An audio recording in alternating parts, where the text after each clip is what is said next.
যে পাছায় কালো দাগ আছে সামান্য একটা, বলছে হ্যাঁ, বলছে ওই জন্য চাকরিটা হলো না। আমি তখন চলে গেলাম ওই নিয়ামত এমএলএর কাছে, গিয়ে বলছি ভাই এরকম এরকম ব্যাপার, আমি সেই বক্তা মমতাজুল ইসলাম, আপনি তো চেনেন, আমার ছেলে চাকরি হচ্ছে না কেন?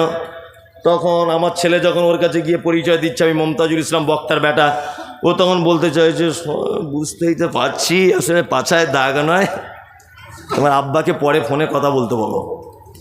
পরে ফোনে কথা বলছি, তখন বলছে যে সবই তো বুঝতেই পারছেন, ওখানে মাল করে কিছু মেরে দেন, ভালো করে বুঝবেন। তা ওই লোকটা চাকরির জন্য 5 লাখ চেয়েছিল, আমি ভাইকে ধরলাম, নিয়ামত ভাইকে, ওইটা কমিয়ে 1.5 লাখে চলে এসেছে। আচ্ছা বলুন তো, মাঝখানে লোক ধরতে হয় কখন? যখন মানুষ সমস্যায় পড়ে, সমাধান করার কোনো উপায় থাকে না, তখন বিশেষ ব্যক্তিদের কাছে আশ্রয় নিতে হয় আমাদের, তাই না?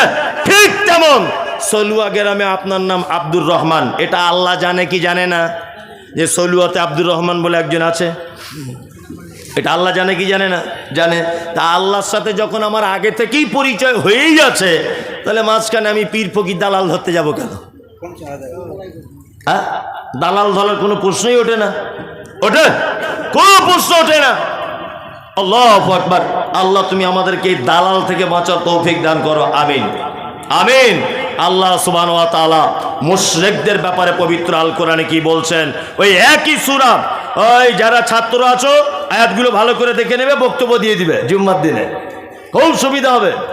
চলুন একই সূরা, সূরা তাওবা আয়াত নম্বর 114, আল্লাহ তাআলা 113, আল্লাহ তাআলা বলছেন মুশরিকদের ব্যাপারে, মা কানা লিন নবিয়্যি ওয়াল্লাযীনা আমানু আইয়াস্তাগফিরু লিল মুশরিকিন। কোন নবী এবং ইমানদারদের জন্য উচিত নয় যে মুশরিকদের জন্য ক্ষমা প্রার্থনা করবে। ওই জন্য আমি তো বলে দিয়েছি যে পীরের দরবারে যাওয়া তো দূরের কথা, পীরের জন্য ক্ষমা চাওয়াও হারাম। ও দরবারের তো দূরের কথা, পীরের জন্য দোয়া করাও হারাম। কারণ পীর যদি এটা বলে গিয়ে থাকে যে আমি মারা গেলে আমার মাজার করবে, তাহলে অবশ্যই ও মুশরিক। ও কি মুশরিক? মুশরিক হচ্ছে সেই যে আল্লাহর সমস্ত ক্ষমতা জানার পরেও পৃথিবীর অসাধু মানুষদের ব্যাপারে তার ধারণা হয় যে স্রষ্টাকে একা পাওয়া যায় না, এর মাধ্যমে পেতে হয়। একই মুশরিক। আল্লাহ তাআলা বলছেন ইমানদার এবং নবী, এখানে কথা বোঝার চেষ্টা করুন। আল্লাহ নবীদের শুধু খাস করলেন না, নবীদের যদি খাস করতেন ব্যাপার আলাদা। আল্লাহ মোমেনদেরকে জুড়ে দিয়ে বলছেন তোমরা যারা ঈমানের স্বীকৃতি প্রদান করেছো, তোমাদের জন্য উচিত নয় আইয়াস্তাগফিরা লিল মুশরিকিন, মুশরিকদের জন্য ক্ষমা প্রার্থনা করবে।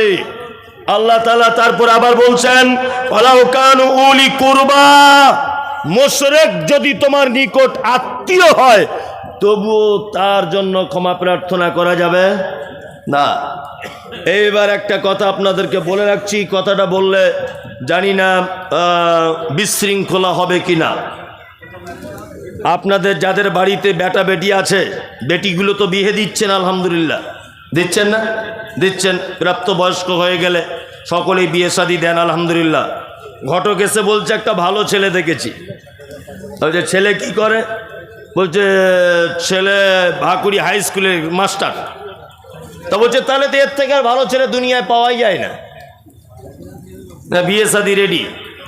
আর একজন সোহেল সালাফি আলেম মানুষ, ও গিয়ে বলছে ভাই ওর হাতে যে তুমি বেটিটা তুলে দিচ্ছ, ও তো মাজার পূজারি।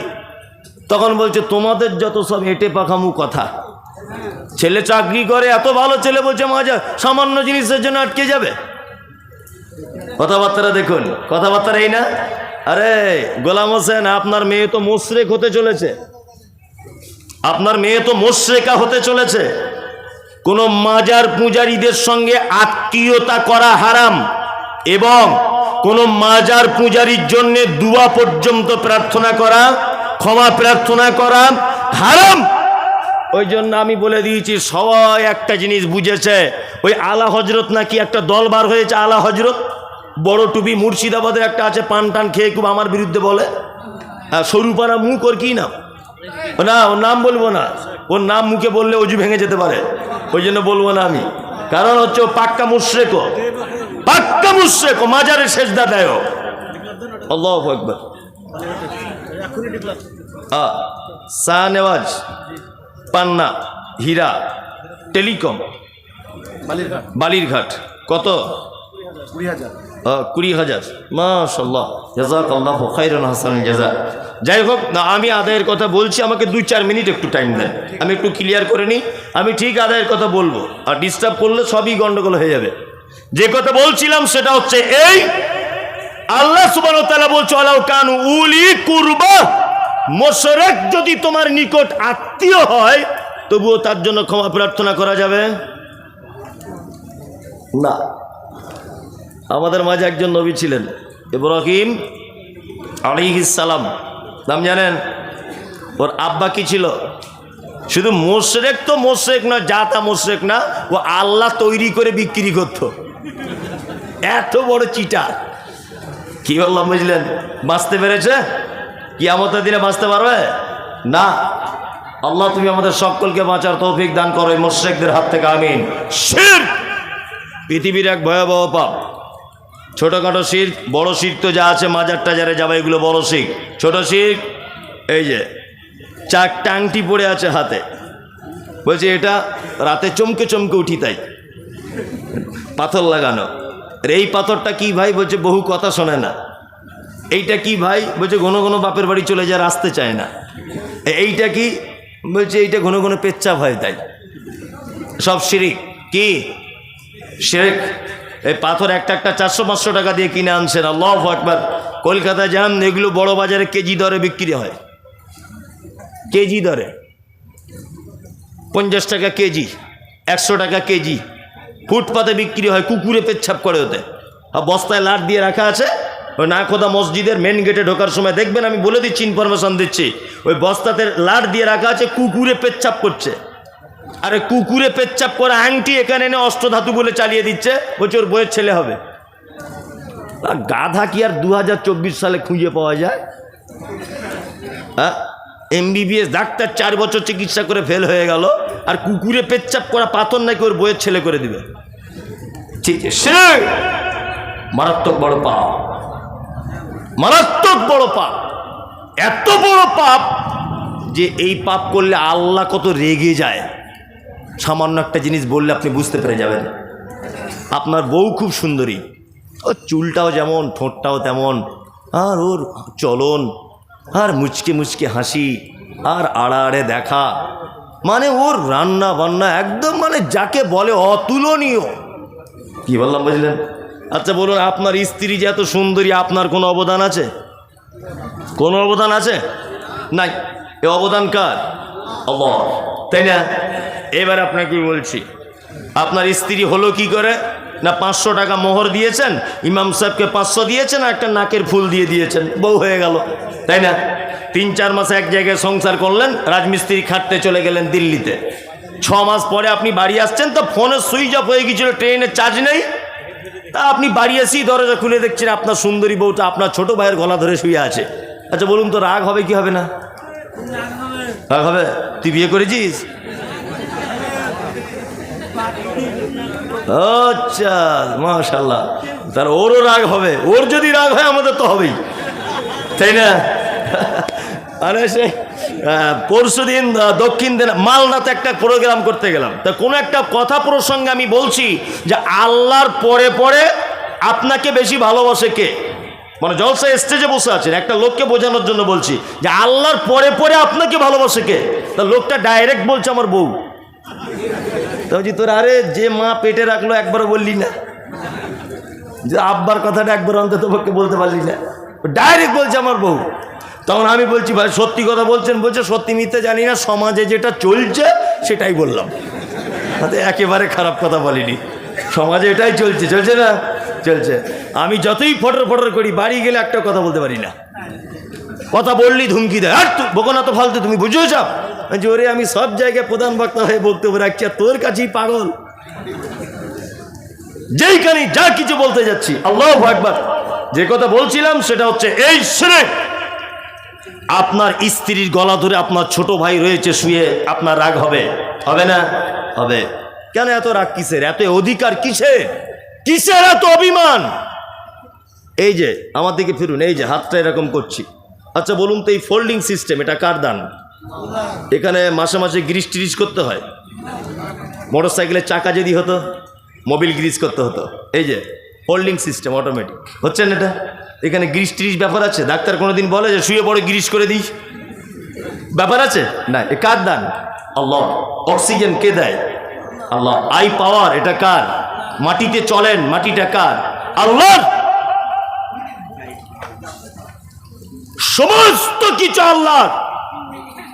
ইমাম সাহেবকে 500 টাকা সোনার একটা আংটি আর লাল শাড়ি দিয়ে এত অধিকার যে তোমার স্ত্রী তোমার নিজের ছোট ভাইয়ের গলায় হাত দিলে তোমার রাগ হয়, অন্য পর পুরুষের দিকে মিষ্টি করে কথা বললে তোমার রাগ হয়, 3-4টে জিনিস দেওয়ার পরে যদি এত অধিকার তুমি খাটাতে পারো যে আল্লাহ তোমার গোটা বডিটা দান করেছে, যার অক্সিজেন তুমি নাও, যার সূর্যের তাপ গ্রহণ করো, যার চাঁদের রশ্মি গ্রহণ করো, যার রাত্রি আরামে তুমি ঘুমাও, যার বৃষ্টিতে তুমি ধান চাষ করো, যার জমিনে তুমি চলো, সেই আল্লাহকে বাদ দিয়ে অন্য কারোর গলা যদি আপনি ধরতে যান, আল্লাহ রাগ করবে কি করবে না? করবে, করবে। এর নাম শিরিক। মুশরিক বলে দিলাম, মুনাফিক বলে দিলাম। কমিটির কি এটা একটা প্রশ্ন করেছে, ওটা পরে বলছি। আর আমাকে আর 2-5 মিনিট বলতে দেন, আমি 2-5 মিনিট বলি, তারপরে সব কিছু করছি। এবার একটা ভালো উপাধি দিয়ে দেবো, তার নাম মোমেন। কি নাম? আমরা সবাই মোমেন হবে ইনশাল্লাহ। ওই কারা কারা হাত তুলুন তো, বুঝে হাত তুলবেন, কিন্তু না বুঝে তুলবেন না। আপনি তো জানেন এর ভিতরে কি জ্ঞানাকল আছে। চলুন, মোমেন হতে গেলে কি লাগে? আল্লাহ বলছেন, ইন্নামাল মুমিনুনা আল্লাযীনা ইযা যুকিরাল্লাহু ওয়াজিলাত কুলুবুহুম ওয়া ইযা তুলিয়াত আলাইহিম আয়াতুহু যাদাতুহুম ঈমানাও ওয়া আলা রাব্বিহিম ইয়াতাওয়াক্কালুন। আল্লাহ বলে, মোমেন তারা যারা রাতের অন্ধকারে পাপ করে, দিনের দিবালোকে পাপ করে, আর পাপের পরে পরে আমার কথা স্মরণ হয়ে যায়, আর আমার কথা স্মরণ হয়ে গেলে সে তখন ভয়ে থরথর থরথর করে কাঁপে। এটা হচ্ছে মোমেনের 1 নম্বরের গুণ। দ্বিতীয় গুণ আল্লাহ বলেন, আয়াতুহু যাদাতুহুম ঈমানা ওয়া আলা রাব্বিহিম ইয়াতাওয়াক্কালুন। আর মোমেনের দ্বিতীয় নম্বরের গুণ হলো, মোমেন হলো সেই যার সামনে আমার আয়াত তেলাওয়াত করা হবে আর তার ঈমান বেড়ে যাবে।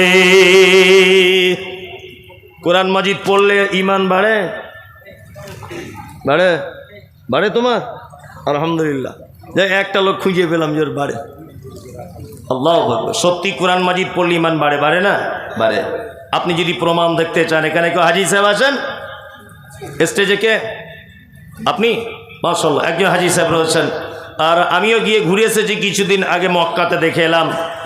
কাবার ইমাম ডক্টর আব্দুর রহমান আসুদাই হাফেজাহুল্লাহ, আল্লাহু আকবার, ফজরের সময় যখন তেলাওয়াত করেন, অধিকাংশ দিন তেলাওয়াতের মধ্যে মধ্যে 10 সেকেন্ড 20 সেকেন্ড অঝরে বাচ্চা ছেলেদের মতো কাঁদছে।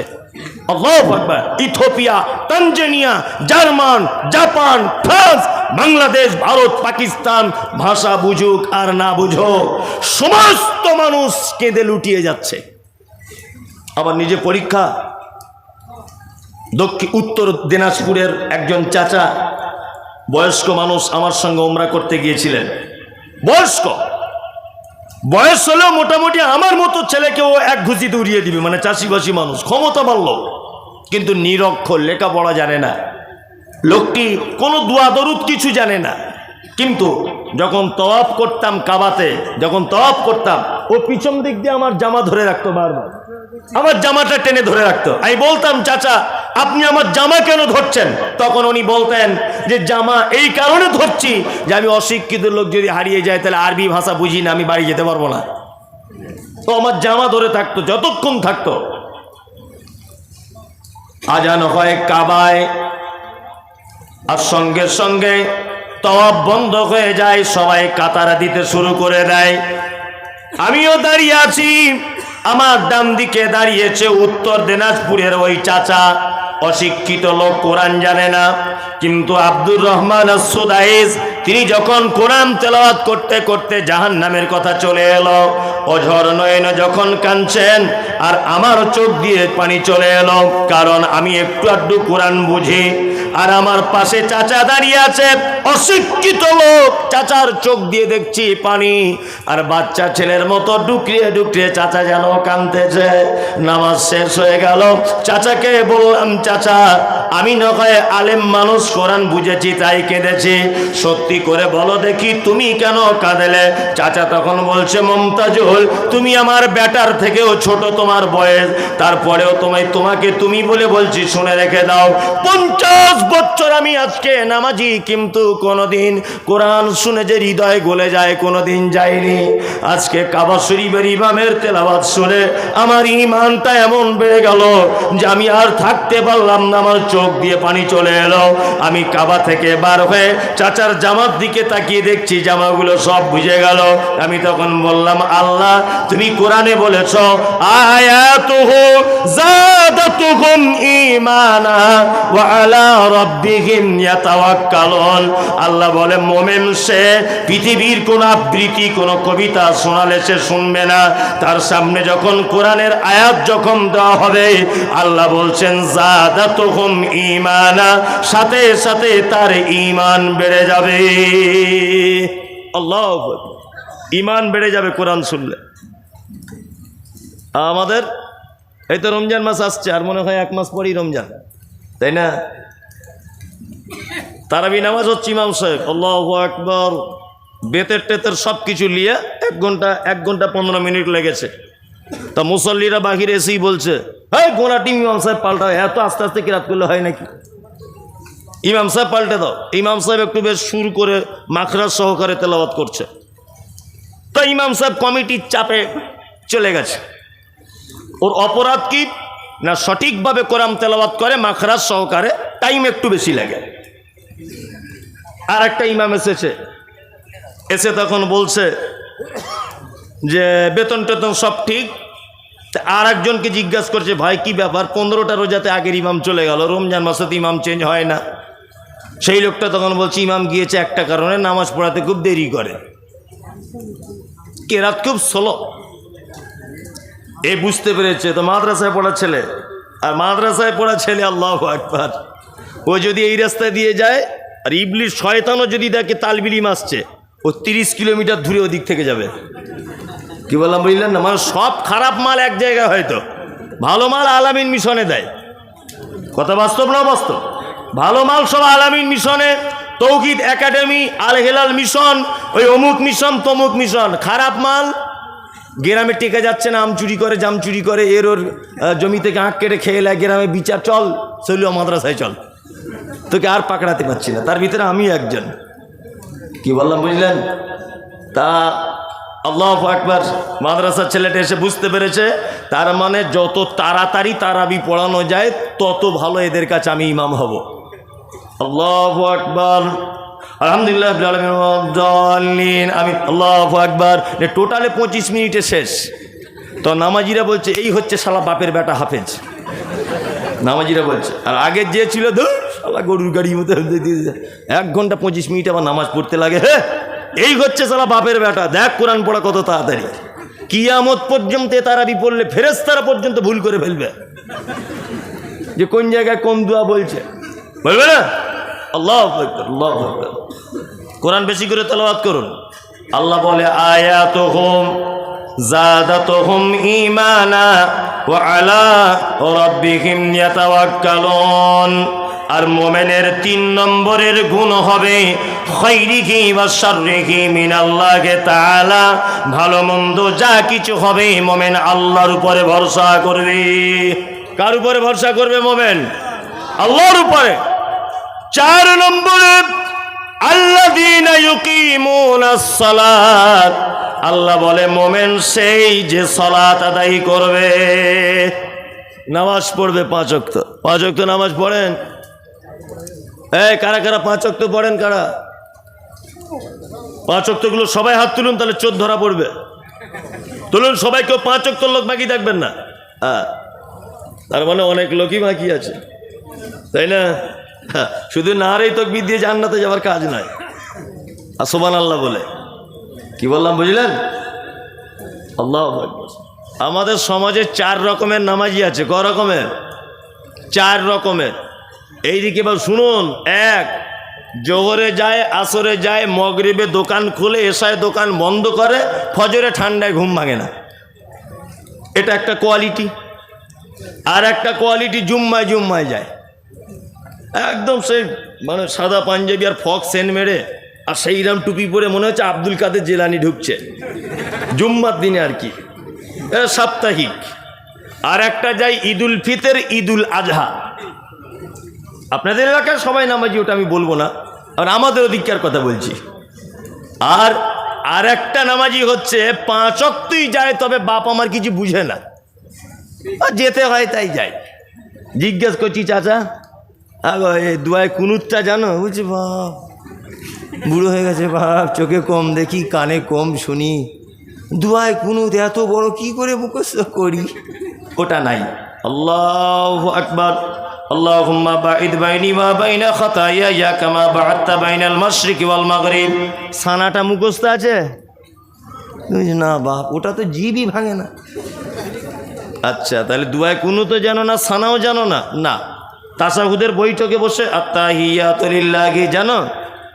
বলছি বুঝতে পারছো না, তুমি কেন লজ্জা দিচ্ছ বাপ? কানে কম শুনি, চোখে কম দেখি। ও বলছে কোকে কম দেখি, কানে কম শুনি, 2 টাকা কম দিয়ে দেখুন, ও ঠিক বুঝতে পেরে যাবে কি করে পরের জমির আলি কেটে আর জমি বাড়াতে হয়, এটাও জানে। কি বললাম বুঝলেন না? কিন্তু মসজিদে এসে দোয়া জানে না। যে লোকটা স্বীকার করলো দোয়া জানি না, বোঝার চেষ্টা করুন। ওই লোকটাই দেখবেন যখন নামাজ পড়ছে সেজদায় গিয়া, রুকুতে গিয়ে, যে চাচা তুমি হে বললে তো এখনই দোয়া জানি না, ঠোঁট কেন লাড়ছ? তুমি বলো কি? এরকম লোক আছে না নেই? 30 বছর নামাজ পড়ছে, কোনো দোয়া জানে না, তারপরেও দেখবেন সব জায়গাতে বেতের নামাজে দোয়া করছে। তুমি বলো কি? হ্যাঁ, তার মানে এতদিন মানুষকে ধোকা দিয়ে হলো না, এবার আল্লাহকে ধোকা দিচ্ছে মসজিদে। আরে এই জাতি কখনোই পরিত্রাণ পায়? সলুয়া গ্রাম ব্যতিক্রম গ্রাম, যে জাতি তার জলসার দিনে 10 কুইন্টাল জিলাপি বিক্রি হয়, 50 কুইন্টাল বাদাম বিক্রি হয়, অথচ একটা বইয়ের দোকানদার দোকান লাগিয়েছে, তার 20টা দুয়ার বই বিক্রি হয় না। এ জাতি দিশি বাদাম খুঁজে পাবে, সঠিক ইসলাম খুঁজে পাবে না। কার কার বাড়িতে দুয়ার বই আছে বাংলায়? হাত তুলে বলুন দেখি। আমার বাড়িতে আছে কজন? আর এখন আমি তো বুঝতেও পারবো না, না টাইম থাকলে গিয়ে দেখে আসতাম। তার মানে যা হাত তুলেছে তাতে করে 75% মানুষের বাড়িতে নেই। কি বললাম বুঝলেন? আরে মোবাইলে পাওয়া যায়, মোবাইলে তোমার মতো সবাই কি বুঝে? তোমার মতো সবাই বুঝলে সারা রাত চ্যাটিং করতে বসে বসে ঘুমাতো না বুড়া। যাই হোক, মোবাইল তো বুঝে না। যাই হোক, আল্লাহ সুবহানাহু ওয়া তাআলা তিনি বলছেন কি, আল্লাযীনা ইউকিমুনাস সালাত, মুমিন তারা যারা সালাত আদায় করবে। নাম্বার 5, ওমিম্মা রাযাকনাহুম ইউনফিকুন। আর আল্লাহ বলে মুমিনের 5 নম্বরের গুণ হলো এটা, তাকে আমি যে রুজি দিয়েছি সেই রুজি থেকে আল্লাহ রাস্তায় অর্থাৎ আমার রাস্তায় তিনি দান করে দিবেন। 5 নম্বরের গুণ। যদি বলছেন মৌলী সাহেব আপনারা পারেনও তো বেশ ভালো, বলতে বলতে ঠিক জুত করে জায়গায় চলে এলেন, মনে মনে ভাববেন হয়তো। আসলে ঘটনা ওটা নয়, ঘটনা হচ্ছে প্রতিষ্ঠানের জলসা হলে এগুলো লাগে। কি বললাম বুঝলেন? এগুলো লাগে। আপনাদেরকে একটা চমৎকার হাদিস আপনাদেরকে বলি, খুব চমৎকার, সহিহ বুখারীর হাদিস। যারা এখানে বসে আছেন নবীকে ভালোবাসেন সবাই? সবাই না? আচ্ছা, কেউ তো দেখেননি নবীকে। না দেখি প্রেম, না দেখি ভালোবাসা, কিয়ামতের দিনেও যেন একটু দেখা হয়, এরকম ইচ্ছা আছে? সে কার কার? মাশাআল্লাহ মাশাআল্লাহ, সবার মুখস্থ। চলুন হাদিস শুনে নেন, সহিহ বুখারীর হাদিস। বর্ণনাকারিনীর নাম হলো আম্মা জান আয়েশা সিদ্দিকা রাদিয়াল্লাহু তাআলা আনহা। বাপের নাম আবু বকর, মায়ের নাম হলো উম্মে হানি। হাদিসের পরিভাষাতে আয়েশাকে বলা হয় মুহাদ্দিসা। শুধু এখানেই ক্ষান্ত নয়, বিশ্ব নবী যত মেয়েকে বিবাহ করেছিলেন, একটা কুমারী মেয়েকে বিবাহ করেছিলেন, তারই নাম হচ্ছে আয়েশা। শুধু এখানেই ক্ষান্ত নয়, বিশ্ব নবী যত নারীকে বিবাহ করেছেন সবাইকে নিজে নিজে দেখেছেন, নিজে গিয়ে দেখেছেন। কিন্তু আয়েশা এমন এক ভাগ্যবতী নারী যে আয়েশাকে আল্লাহ নিজে স্বপ্নের মাধ্যমে আল্লাহর নবীকে দেখিয়েছেন। শুধু এখানেই ক্ষান্ত নয়, বিশ্ব নবী তিনি বলেছেন যে আয়েশা এত ভাগ্যবতী, পৃথিবীতে শারিদ নামক একটি খাদ্য পাওয়া যায়, এই খাদ্যটা বর্তমানের বিরিয়ানির থেকেও উন্নত মানের কোনো খাদ্য। এই খাদ্যটার বর্তমানে যে মর্যাদা, আর আমার আয়েশা শারিদ নামক খাদ্যর থেকে বেশি মর্যাদা। শুধু এখানেই নয়, আম্মা জান আয়েশার জীবনী যদি আপনি পড়েন তাহলে বাংলাদেশের ডাক্তার আসাদুল্লাহ গালিব সাহেব তিনি লিখেছেন যে জীবনে 11,000 নারীকে তিনি কোরআনের শিক্ষা দিয়েছিলেন, এর নাম আয়েশা। আর হাদিসের পরিভাষাতে আয়েশাকে বলা হয় মুহাদ্দিসা। শুধু এখানেই ক্ষান্ত নয়, বিশ্বনবী আয়েশার সঙ্গে ইয়ারকি ঠাট্টা করতেন। আল্লাহর নবী ইয়ারকি করে বড় আদর করে আয়েশাকে ডাকতেন, নাম দিয়েছিলেন হুমাইরা, মানে লাল বর্ণের ছিলেন হযরত আয়েশা। সাদা বর্ণের, পরিষ্কার নয়, লাল বর্ণের। হাদিস বর্ণনা করেছেন সহিহ বুখারীতে হাদিস রয়েছে।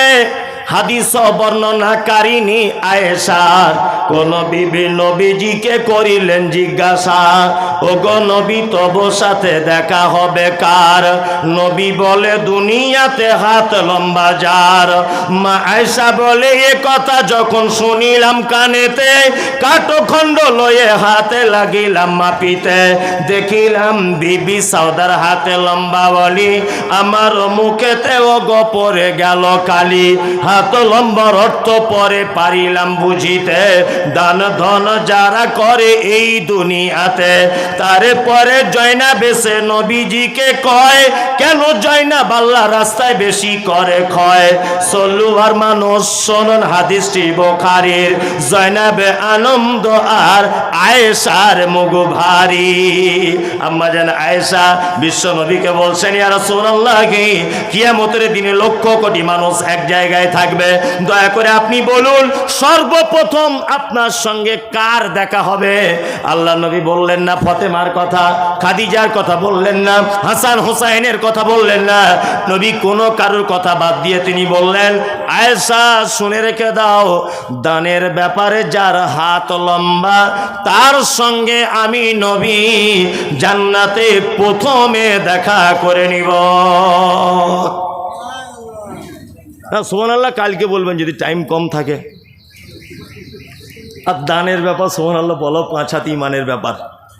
আল্লাহ নবী কি বলছেন যে দানের ব্যাপার সবার আগিয়ে থাকে। আমি নবী বলছি কিয়ামতের দিনে তার সাথে প্রথম দেখা হবে আমার। যদি বলছেন আপনি হাদিসটা বেশ খুঁজে পেলেন ঠিক টাইমে, খ্যাপা কোথাকারে, কিছু ভ্যাক না করলে ভিক পাওয়া যায় না। পাওয়া যায়। আমি বাসে করে যখন আগে জলসা করতাম ধুলিয়ান, ওই বাস স্ট্যান্ডের ওখানে একজন মেয়ে ছেলে ও থাকতো, ও ওই এইখানে সব সময় দেখছি ব্যান্ডেজ করা। তা আমি আজকে 10 বছর প্রায় যাতায়াত করছি, 10 বছরই দেখছি ব্যান্ডেজ করা। তাই আমি বলছি, আরে ভাই তোর কি ব্যান্ডেজ আর খুলবি না, আর শুধু ভিক্ষা চায়। তা আমার একদিন রাগ হয়ে গেছে, ওখানে আমার একটা বন্ধু আছে সিটু, ওই সোহেল ভাই জানে, সিটুর চায়ের দোকানে ওকে ঢুকিয়েছি। ঢুকিয়ে সিটুকে বলেছি, সিটু একটা দড়ি বার করো আর 3-4 হাত টাইপের একটা লাঠি, তোর আজকে পা অপারেশন করে ছাড়বো। ও তখন বলছে, মুড়ি সাহেব আমাকে মারবেন না। বলছি কেন রে? 10 বছর টাকা ঝেড়েছিস আমার কাছে, মারবো না? মানে সত্যি করে বল কি হয়েছে? তখন বলছে, মুড়ি সাহেব এমনিতে ভিক চাইলে শালা কেউ দেয় না, ওই জন্য বাড়ি থেকে যখন আসে একটু আখের গুড় লাগিয়ে নিয়ে আসি।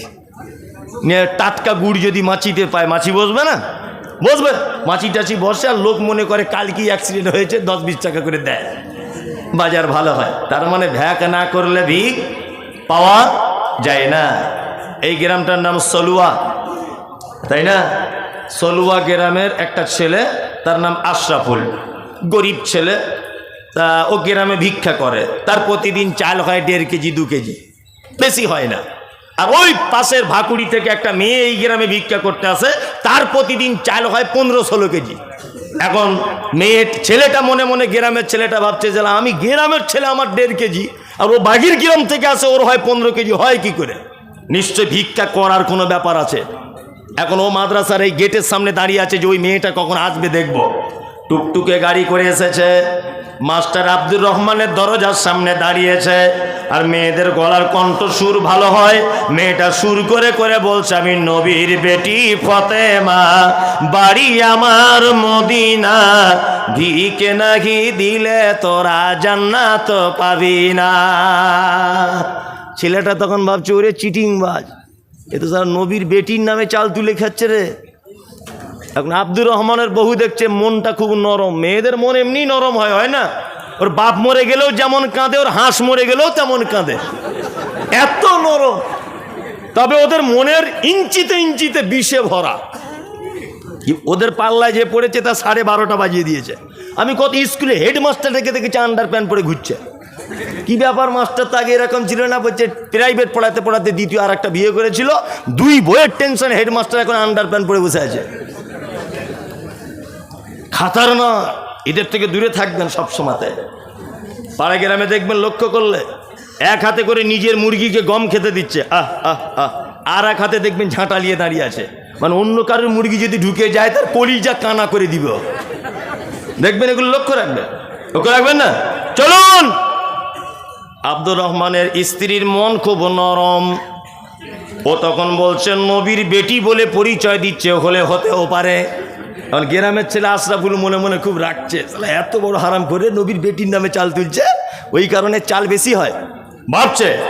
মেয়েটা আর একটা বাড়ি গেল, গিয়ে তখন সুর করে করে বলছে, আমি নবীর বেটি ফতেমা, বাড়ি আমার মদিনা, ভিকে নাহি দিলে তোরা জান্নাত পাবি না। ফতেমার স্বামীর নাম কি ছিল? হযরত আলী। এই ছেলেটা তখন আর সহ্য হলো না। মেয়েটার একটা বাড়ি গিয়ে যখন বলছে, আমি নবীর বেটি ফতেমা, বাড়ি আমার মদিনা, ভিকে নাহি দিলে তোরা জান্নাত পাবি না। ছেলেটা আস্তে আস্তে পায়া গিয়ে গিয়ে মেয়েটার পিছনে দাঁড়িয়ে গিয়ে বলছে, আমি হলাম হযরতে আলী, এতদিন তুই কোথায় ছিলি? তোর প্রেমেতে পাগল আমি, আজকে তোকে ছাড়ব না। তুই যদি নবীর বেটি ফতেমা হবি, আমি হযরত আলী। স্বামী স্ত্রী ব্যাপার, চাল যা হবে হাফ হাফ বলে মারামারি লেগে গেছে, কঠিন মারামারি, বুঝলেন? চাল স্বামী স্ত্রীর ব্যাপার, হ্যাঁ? তা ভ্যাক না করলে কিছু পাওয়া যায় না। নবী বলেছেন, আমার সাথে দেখা হবে সর্বপ্রথম ওই লোকটার কিয়ামতের দিনে, যেই লোকটা দানের ব্যাপারে হাত লম্বা করে দেয়।